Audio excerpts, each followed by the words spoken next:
Now, with regard to the first of these, developmental change, as a neuropsychologically informed person, we can really ask, how do we actually grow the good that lasts inside ourselves, inside other people, as the basis for growing the good that lasts in our precious troubled world? How do we actually do it? How does change that lasts actually occur? Well, inside the Big Bang universe, the natural frame of ordinary, materialistically unfolding Big Bang universe, any kind of lasting change of mind, broadly, including change of heart, must involve a lasting change in the brain. Otherwise, we're left with supernatural or transcendental factors, which I personally believe in. But other than whatever those are, and you don't have to believe in them to kind of participate here, other than that, whatever might be that, it's about changing the brain. Okay. How do we change the brain for the better in lasting ways?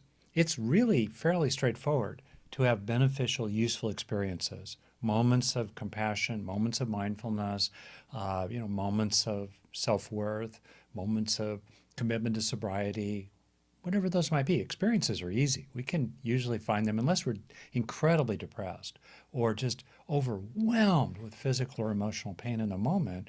We can usually get some kind of song playing in the inner iPod for ourselves or induce it in others. That's the easy part. How do we record it?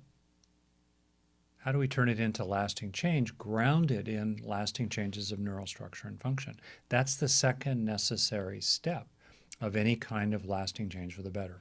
There's experiencing, there's learning. Or in the saying from brain science, there is neurons firing together. That's the easy part. How do we get them to wire together as well? Especially when the brain, due to evolution, is biased toward negative learning, negative wiring. We have a brain that's like Velcro for the bad, but Teflon for the good, as I say, because that's what kept our ancestors alive back during Jurassic Park or on the Serengeti Plains or during Game of Thrones, right? The last 10,000 years, more or less, of human history.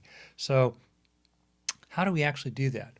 And that then takes me into the process of cultivation, bhavana in Pali, cultivation or Sanskrit. Cultivation. How do we actually cultivate? The how of it is typically really simple. And there are a number of evidence-based, neurologically informed, simple methods people can use while they are experiencing something useful, while the song is playing on the inner iPod, to heighten its internalization as a lasting change in their nervous system.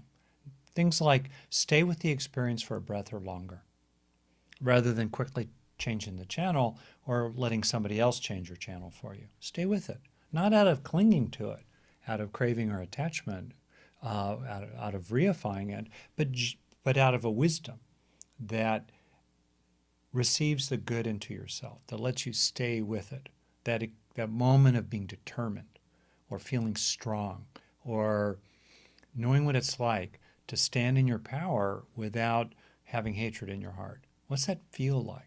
Right? Stay with it for a breath or longer. Second, feel it in your body.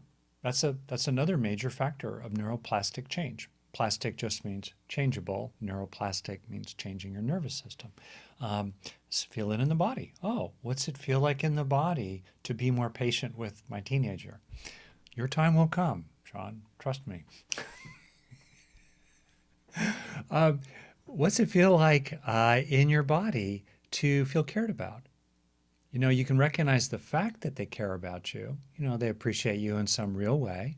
They care about you, but do you feel it? Can you feel it in your body, and can you stay with that feeling? That too will increase lasting change. What does it feel like to be stably mindful? What does steadiness of mind feel like in the body?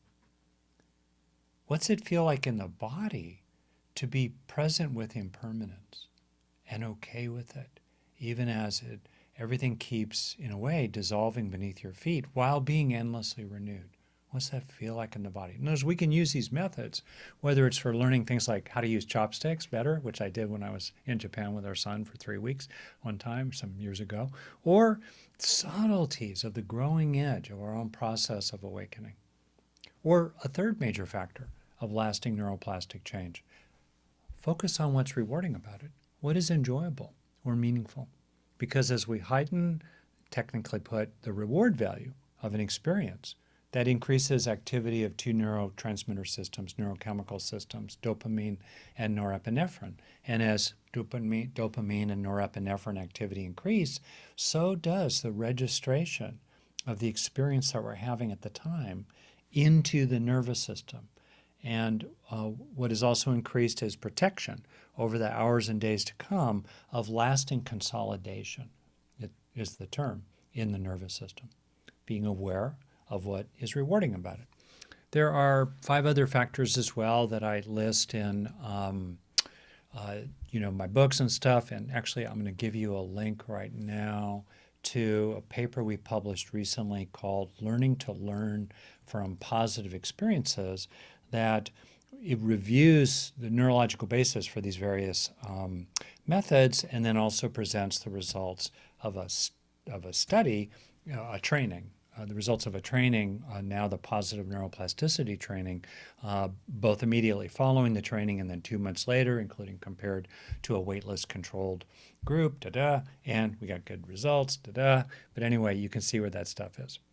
But the point I want to just kind of keep coming back to and stay focused on, and then I'll kind of open it up to you and here, is that we have a sacred power inside ourselves to help ourselves actually heal a little, grow a little, awaken a little every day in lasting ways through how we engage the experiences we're having at the time.